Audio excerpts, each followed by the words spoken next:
একদিন বনের এক খুলে গেল এক অদ্ভুত দোকান, রাক্ষস চা ঘর। বনের সব প্রাণী অবাক, রাক্ষস আবার চায়ের দোকান দেয় নাকি? এই রাক্ষস কিন্তু একেবারে ব্যতিক্রম। তার নাম রাক্ষস। সে কাউকে ভয় দেখায় না, কাউকে খায়ও না, বরং সে চা বানায়, গল্প করে।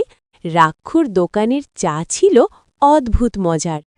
তার চায়ের গন্ধে বাঘ, হরিণ, বানর, খরগোশ সবাই এসে ভিড় করে।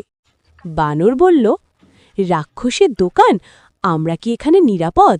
রাক্ষু হেসে বলল, ভয় পেও না বন্ধুরা, আমি এখন শুধু চাওয়ালা।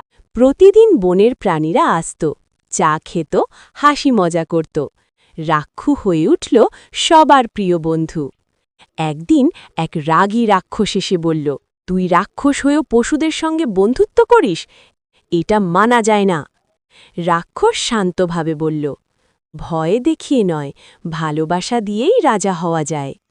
তখন বনের সব প্রাণী মিলে বলল, রাক্ষু আমাদের বন্ধু, ওর কিছু হলে আমরা ছেড়ে কথা বলবো না।